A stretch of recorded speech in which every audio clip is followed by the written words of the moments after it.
Hello, all, and welcome to another episode of IT Origins. We usually don't have episodes so much as we have articles, but if this is the first time you're experiencing this, I don't know if that's even the right word.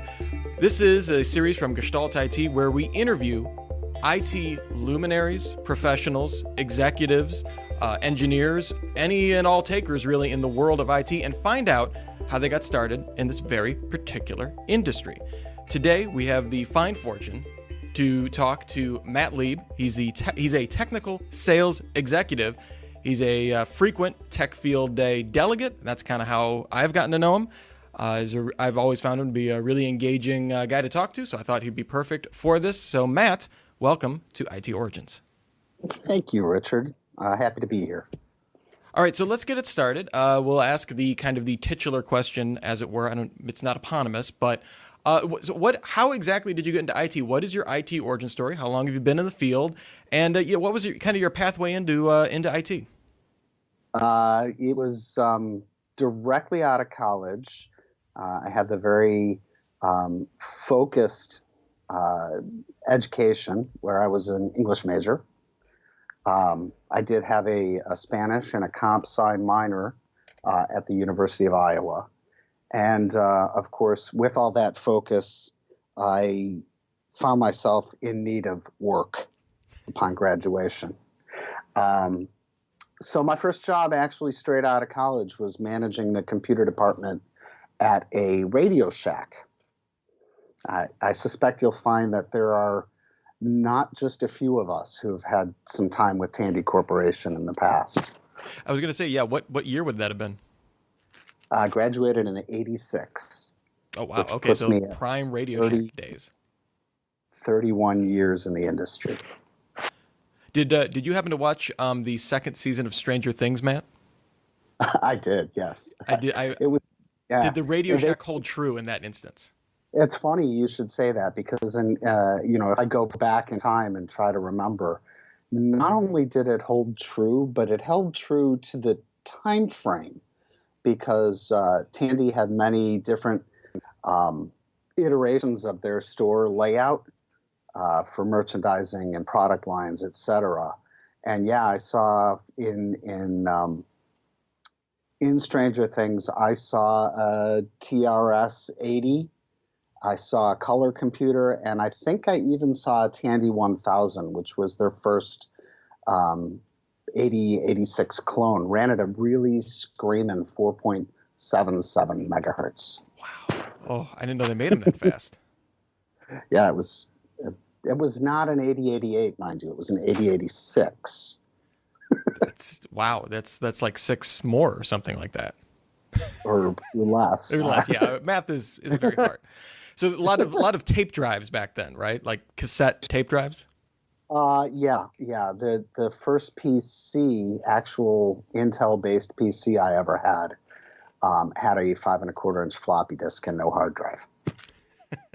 Different days, definitely.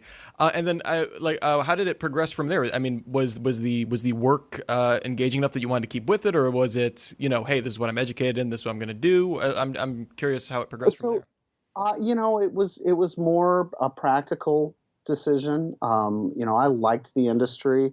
I first started doing things like swapping out discs and replacing video cards and things like that. The old CGA video cards. From a mechanical perspective, it was a lot of fun. It was puzzle doing.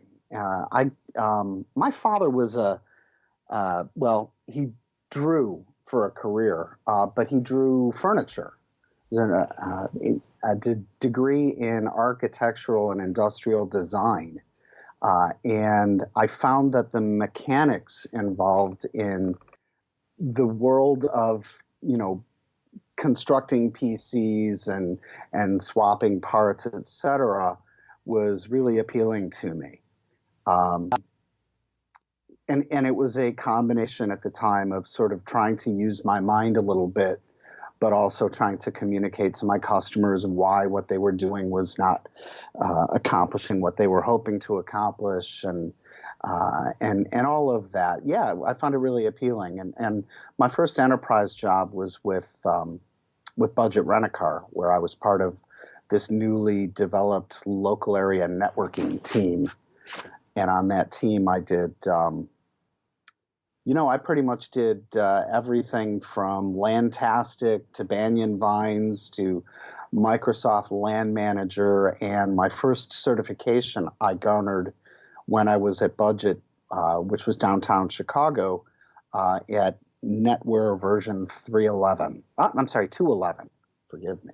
Yeah, wow. It's funny. Banyan Vine seems to come up just about every IT pro of a certain age seems to have that deep in their past. Well, it was a brilliant technology. It was true Ethernet, and their interconnect protocol was TCP/IP, and that was a big selling point. Where Novell, you used an IPX protocol, which nobody else uses. Although a lot of people who grew up gaming in my time frame did a lot of local area IPX stuff for their MMO games. And forgive me, I know very, very little about these role-playing games and these first-person shooters and things like that. But I know it was a very leveraged protocol. So with that as your background, so would you say, I mean, kind of getting into that is a little bit more of a networking background, but I know you more as a storage person. Is that a misnomer, Matt? Well, I mean, nobody really started out in storage back then. I sold my first hard drive that I ever sold was a dual 5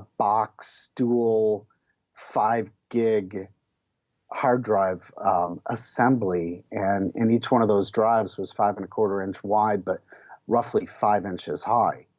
And it was leveraging old style Winchester technology, and it was kind of pricey. But there were no SANs back then. It was very different technology. But certainly throughout my career, I've added storage and virtualization. I think my first outside of true networking technology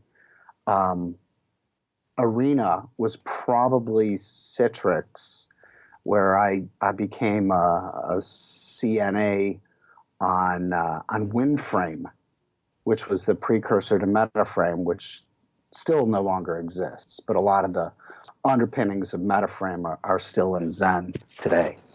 So kind of with that transition, kind of saying, there was no there were no storage guys proper back then. What has been the biggest change in IT since you started your career? Oh, well, I mean, there are sea changes every number of years. Obviously, today leveraging what's inside your data center, as well as some cloud asset, is probably the biggest specific change.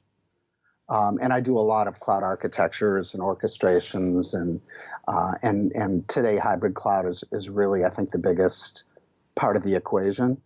But the ability to build these storage infrastructures, the ability to build local area networks that span the globe, and then expand out into these cloud architectures, are things that have truly transformed the enterprise, in my opinion.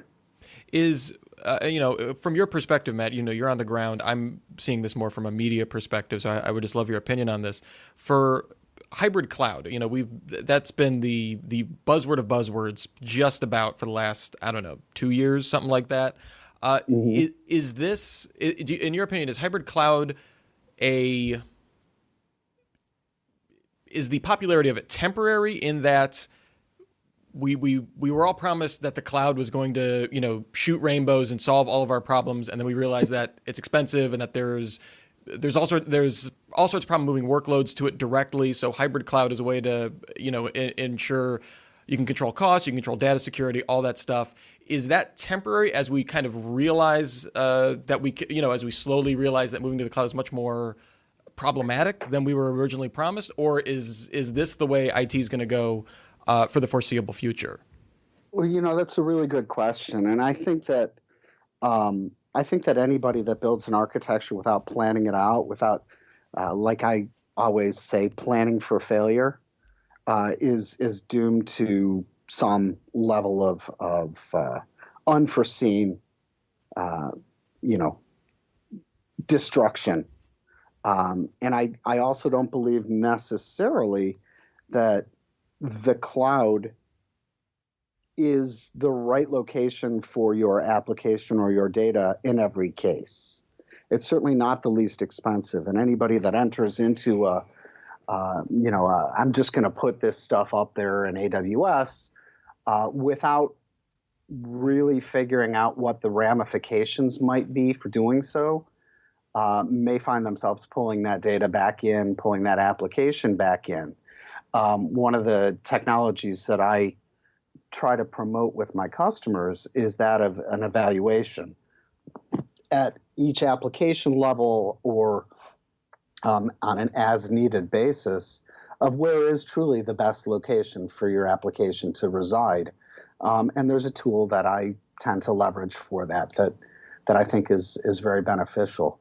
What people don't realize is, and we've discussed it before, is if you decide you want to move that massive database back down off of AWS, the data egress charges are outrageous. And architecting that application such that maybe if you do decide at some point in the future to bring that data back in-house, that doing so logically, architecting your application at the outset so that possibility doesn't cost you an arm and a leg over the span of time and time frame, certainly the amount of time that it takes to extract your data from those sites, as well as just shutting down the particular service for that particular slew of application, either hosts or multi-tiered servers or what have you, doesn't come back and haunt you.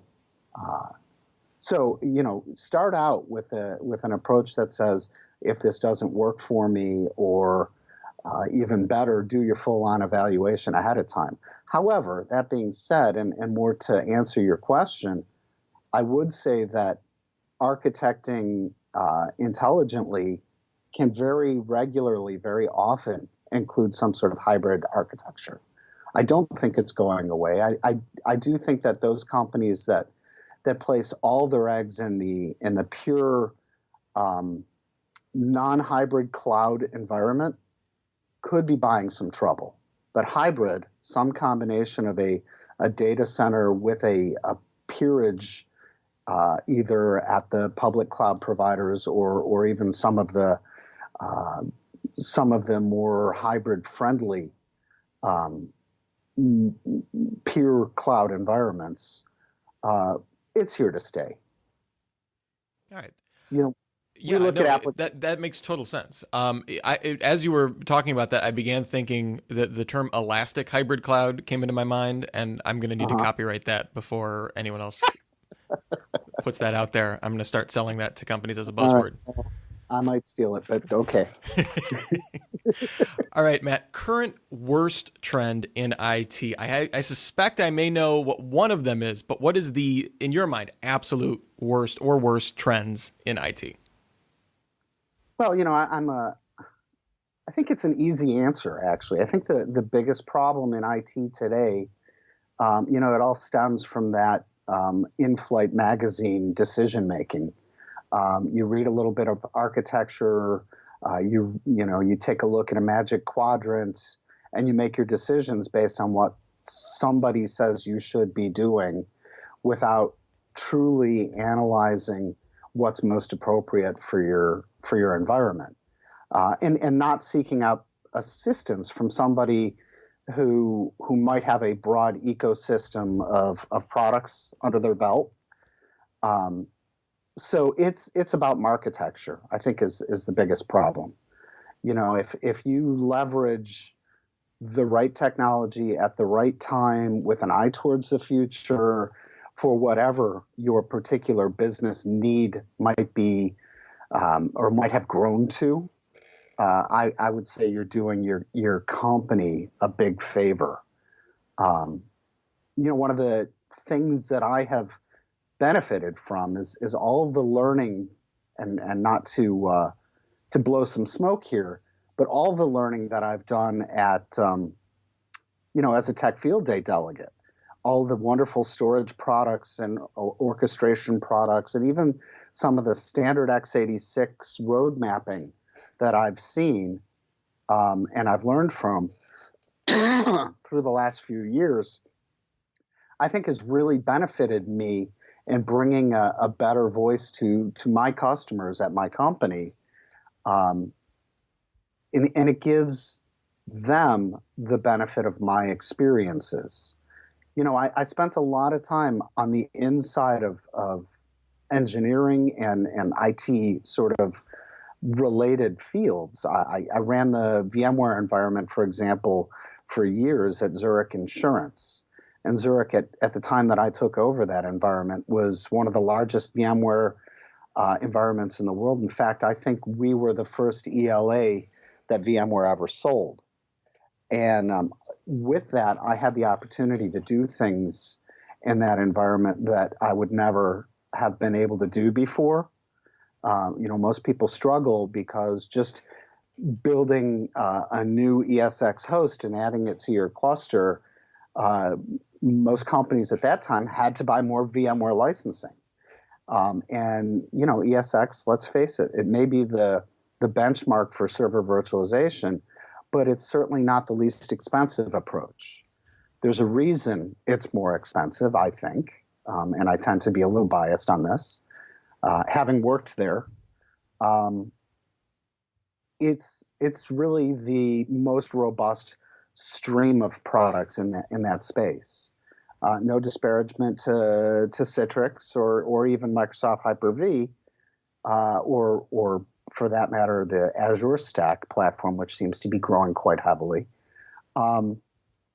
But it really does more on VMware's side. So it's almost like today, when I started in the industry, the buzzword was you can't be fired for buying IBM.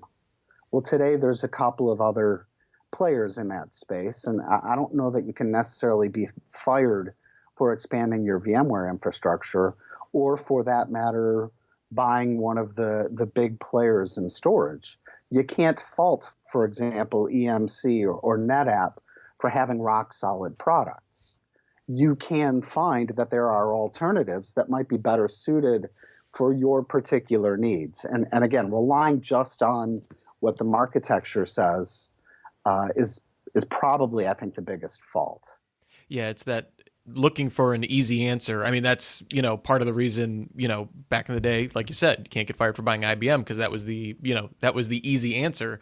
And it kind of gets back to your point about hybrid cloud in terms of, having to do that evaluation, not just for, whether you can move your application to the cloud or something like that, but in terms of knowing what's on the market and what it means, not just to be, in the innovators quadrant or, the reliable whatever quadrant that you're in. It's more of how it serves your business and your workloads and that kind of stuff. So it's very interesting. Exactly. And I sort of tend to lean on that, being an advocate for my customer is my approach. And that's one of the reasons that I no longer work for a vendor, but I work for a reseller in the industry. Working at a vendor, everything's a nail because all you got is your hammer. And I much prefer having those options. And Connection Enterprises has been a real wonderful place to work at. They allow me the flexibility to bring my customers solutions that they might not have considered or they might not have even heard of. And that advocacy, that desire to give my customer their best solution as I see it, has been wonderful. And I really do credit the Tech Field Day videos that I used to watch before I was even a delegate, and those that I have been a part of since I've become a delegate, as giving me some of the basis for the ecosystem, particularly in virtualization and in storage, but so much more as well. So kind of on the other end here, Matt, what are some of the best trends in IT right now? Oh, in storage, certainly, we're getting more, better, faster and better interconnects. I look at technologies like NVMe over Fabric, and I see this as nothing but a great trend. And then again, I wonder if if somebody's going to buy one of those incredibly fast, incredibly robust and scalable architectures, is that exactly what their company requires? I think it's a great trend, and I think history has proven that our need for storage is only going to grow. I think some of the other trends that really excite me are technologies like copy data protection and the various players in that arena that have made these disaster recovery environments so much more automatable, if that's a word. Is that a word? I'll allow it. Okay, thank you, Judge. Um, uh, I look at the whole category, which really is growing, but not by massive leaps and bounds, but more by the few players that are actually in it making technological leaps and bounds. We're not seeing the big players come out with products that compete with the cool hot startups like Rubrik and Cohesity, but HPE has a competitive product, and Actifio is still in the game, and this category. I remember the old days when I'd have to order a tape back from Iron Mountain just to recover a file that was last seen 4 months ago, and sort of crapshooting my way through trying to find the right tape for it or the right series of tapes for it. That can't happen in today's world. We're too dynamic. So those kinds of things need to be sort of an online infrastructure that understands that even if it's an archived piece of data, where it is, how quickly it can get it back, and through a sort of a simple no-brainer interface. I think that's really exciting for me. I do see that in virtualization that the players are starting to collaborate so much better. I see VMware working with Microsoft and VMware working with AWS in ways they never had before. I see Citrix opening up their architectures to play with more players in the field, and that for me is very exciting. I'm doing, for example, a burstable VDI project right now for a customer, and that customer needs to be able to have a series of VMs for desktop on-prem and available, but they also want to burst up to roughly 4 times that size. And it's presented its own series of sort of confusions and different approaches depending on whose players you're using. But what I'm seeing is that as an ecosystem, more and more interplay is being fostered through the industry, and it's making my job both more convoluted, but also giving me more options to present to my customer. That's exciting. Yeah, and I think it's partly a result of a relatively competitive landscape, and it's one of the reasons I'm glad to see. While AWS dominates in the public cloud space, that there is some pressure from Microsoft isn't going anywhere, Google's not going anywhere, Oracle's now getting in, trying to play very serious in the public cloud. Results may vary, but I think a lot of that is that there isn't there are the giants in the space, but they're not completely ascendant over everybody else. Yeah, and I think you're right. I think, for example, years ago, we would look at somebody like Cisco or Red Hat as having this sort of wonderful ecosystem where they would partner with anybody. And I'm seeing that expanding more out into these what traditionally have been very proprietary technologies to open themselves up, and APIs are certainly helping that world. To things like OpenStack and alternatives. It's actually a very exciting time in the industry. Do you think some of that pairs though with kind of the everyone has an API that you can plug into, so that makes that part of it easier. But also that a lot of these players that would ordinarily maybe prefer a proprietary solution are now facing, cheaper and cheaper commodity hardware, which is, putting, I mean, you want to talk about NVMe over Fabric, that, I mean, basically killed what Dell was trying to do with DSSD in terms of being able to deliver that kind of performance. I think that's also part of it too, is that you can't just build this giant monolithic proprietary thing, because on a software and a hardware front, they're getting squeezed on both sides. They absolutely are, and DSSD is a perfect example of a technology that was built to resolve an incredibly high I/O requirement by certain categories in the storage world, but it was built before it became commoditized. Mm-hmm. And believe me, there was nothing wrong with that architecture, but it was proprietary. And yes, you look at startups like Accelero as a perfect example that leverage nothing but commodity architectures and a slightly modified version of the driver to really turn incredible I/O out of stuff you can buy off the rack from Dell or HPE or whomever. And I think that's really exciting. I just think that while DSSD was spectacular in its space for a short-lived period of time, it was also emerging at its, and I think I have to credit Howard Marks, just in case anybody out there doesn't know who I'm talking about, with really illuminating on his podcast exactly why DSSD failed, and no disparaging to the technology, but simply a matter of timing. Yeah, I completely agree, and all this talk of Accelero, NVMe, I can just somewhere Ray Lucchesi is smiling and getting very excited about it as well. He was the first one I ever heard that was glowing about it, and that kind of made me realize how exciting it is.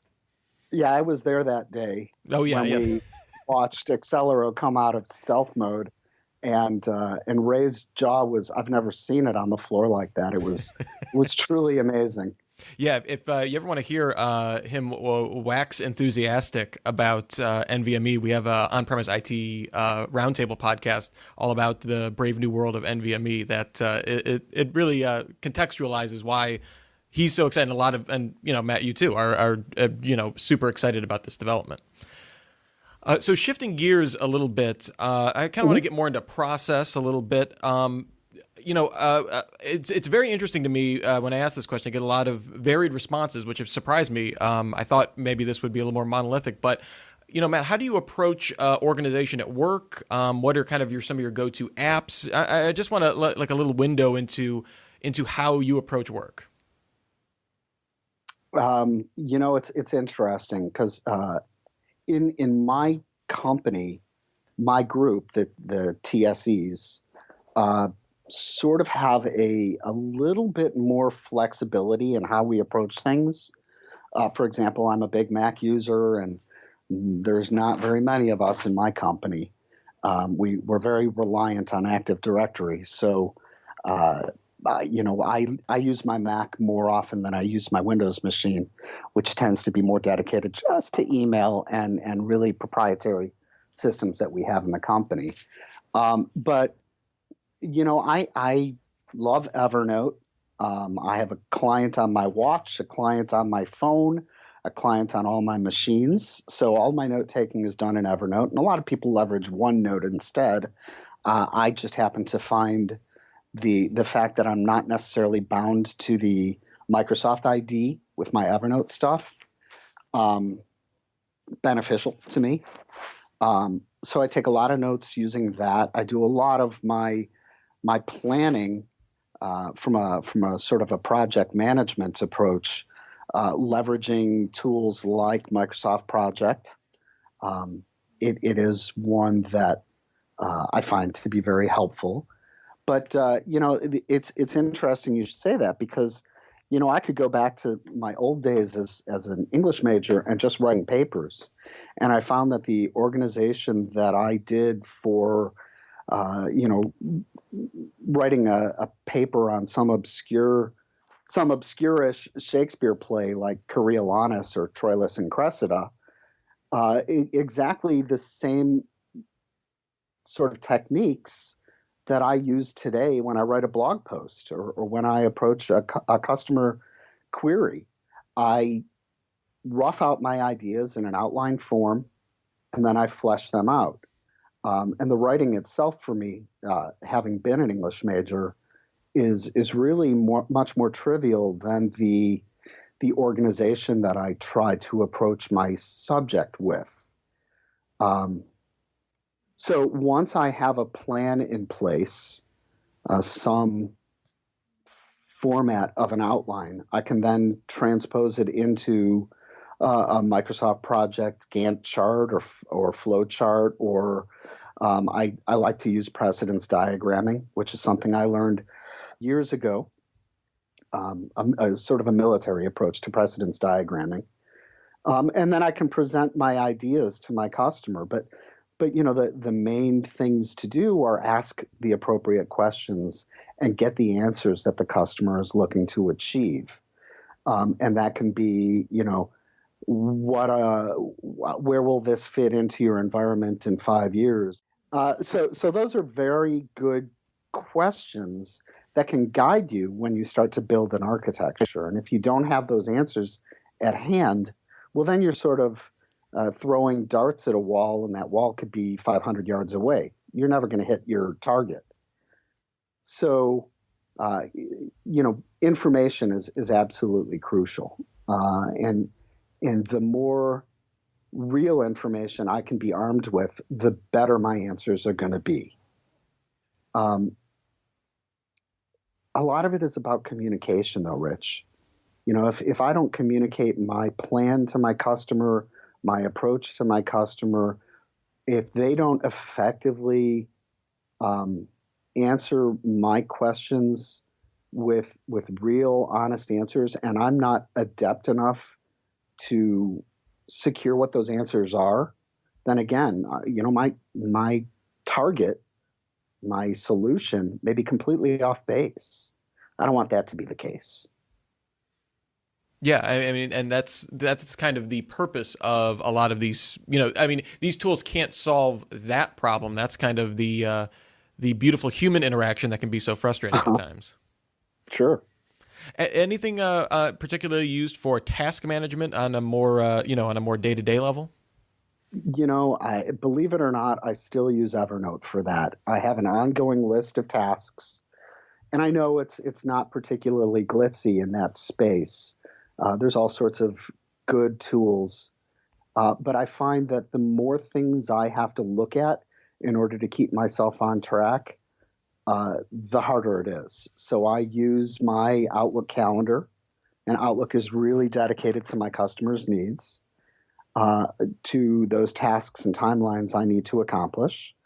But I keep my task list in an Evernote list that I use Evernote for everything. I've got lists of books I want to read, lists of blog post ideas I want to do, lists of bands I want to hear or see. It's somewhat methodical.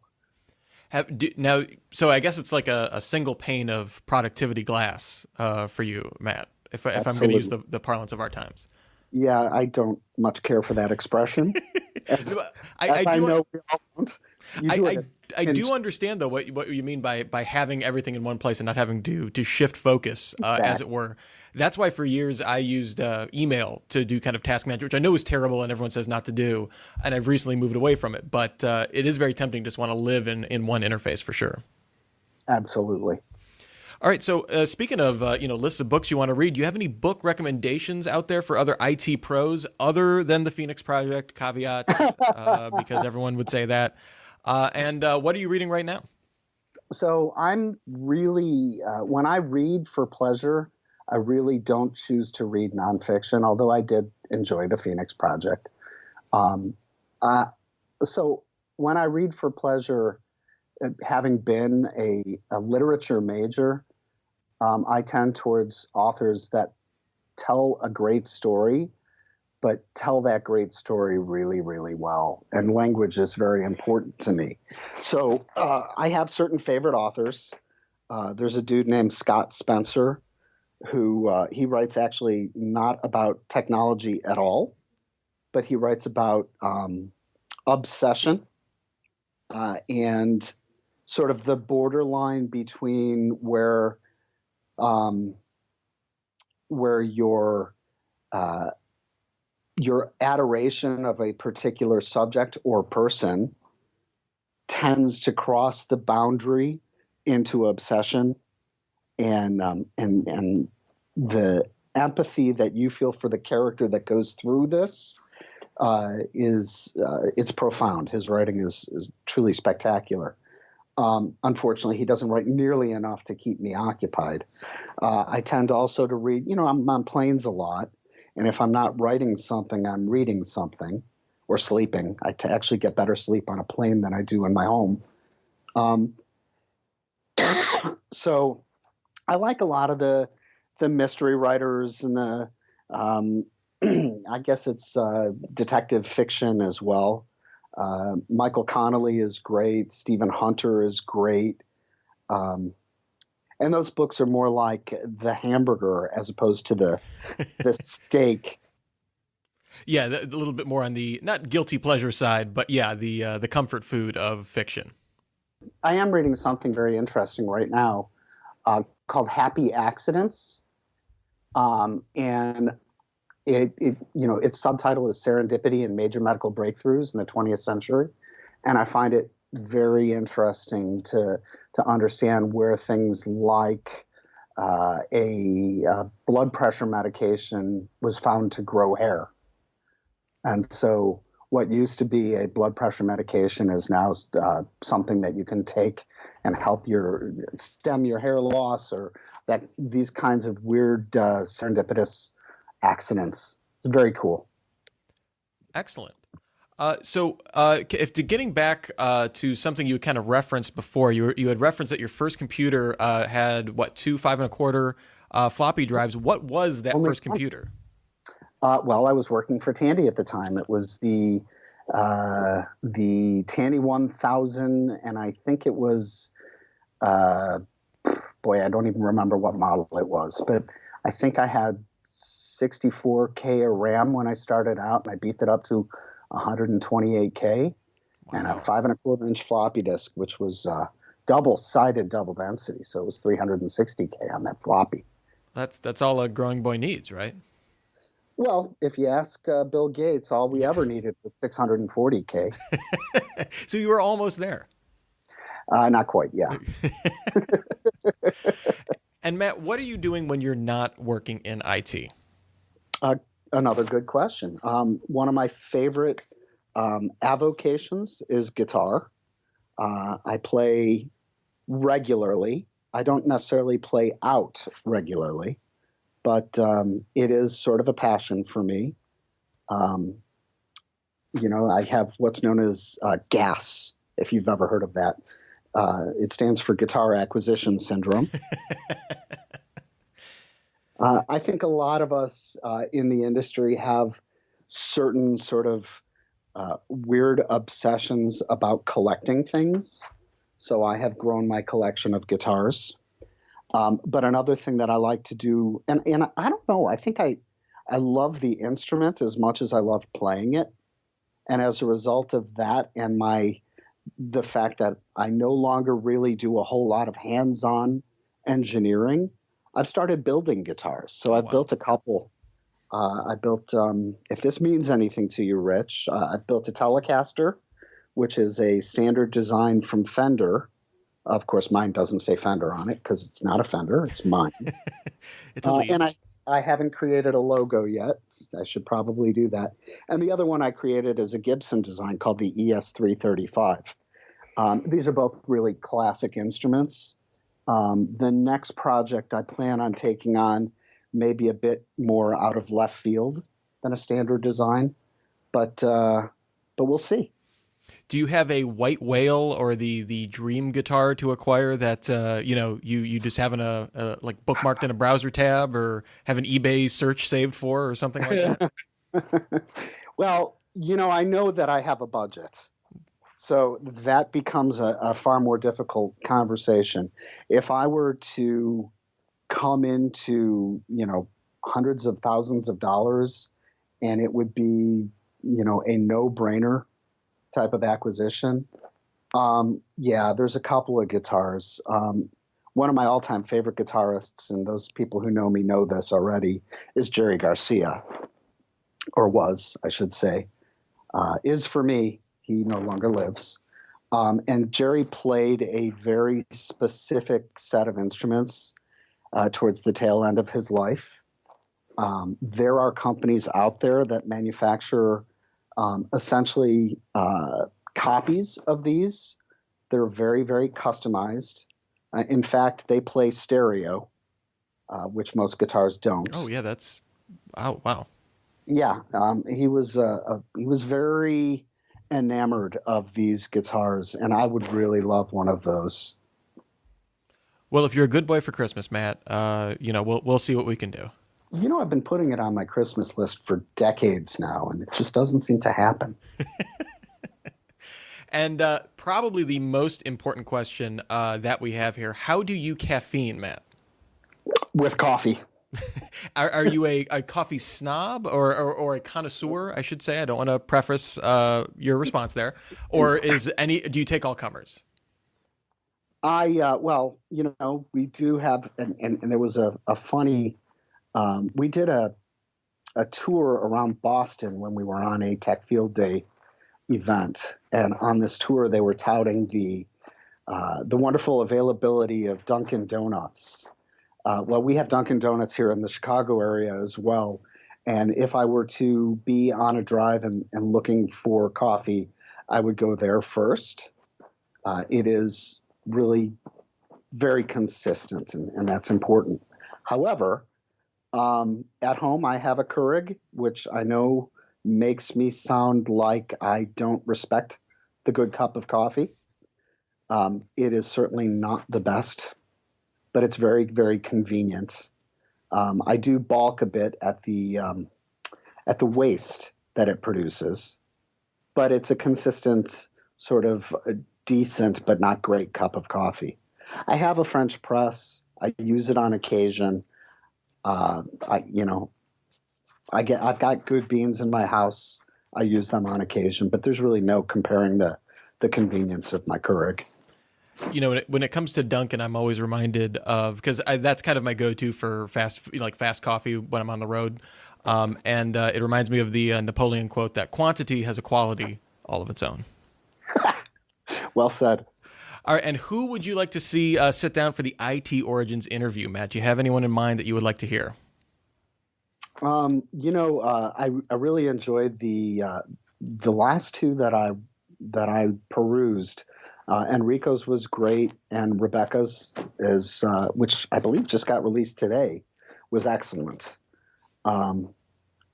There are some folks out there that are truly, truly interesting. I'd be curious about my old boss. Certainly, if you could get Chad on the board, I don't think he would mind all that much. But the group of delegates that we've got as attendees in some of these conferences are chock full of just some amazing personalities. A few that spring to mind. I think Greg Farrow would be really interesting. He's got a long history and deep. But Rich, it's just a very interesting program, and I really do enjoy hearing how people have come to what they do at this point, right? And not all of them are as old as me, so they didn't start in the IBM XT era in PC DOS version 2. But a lot of them, they had far more rapid growth in their careers and far more interesting paths than I have. Oh, Matt, you are not excluded from the interesting IT origins that we've talked about. This has been great, and so we'll get you out on this last question. Best career advice you've ever received? I know it's an easy one. It can be summed up in a few short words, and that's look before you leap. I have joined companies in the past that have not been great choices, either because they were not well established or didn't have the right environment, sort of culturally for me. And I have left companies for positions that I never should have.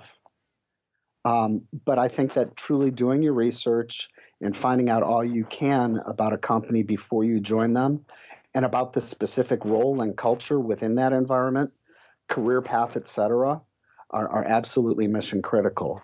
I could say also that the best things to happen to me in my career have all stemmed around social media. The writing that I've done, the presence on Twitter, and I tend to leverage Twitter more than any other sort of social network platform, have been great benefits to me in my career. And again, I mentioned him before. Chad Sakich gave me that advice when I started at EMC over 10 years ago, and that was simply start a blog, you'll get used to it. Start tweeting, you'll get used to it. And that was great advice as well. But I think looking before you leap, I mean, for example, on my blog, it's a terrible title. It's called Virtually Tied to My Desktop. It's way too long.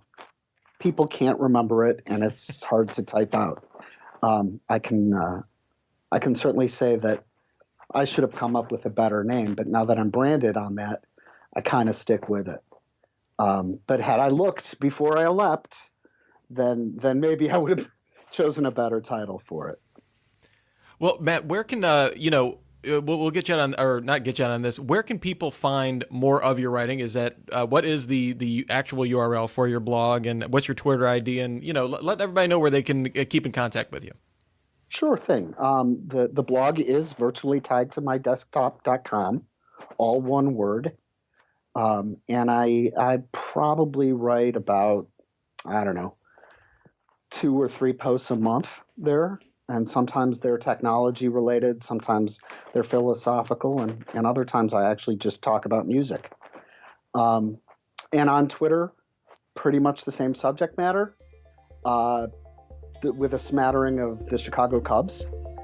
And that's at MBLEIB on Twitter.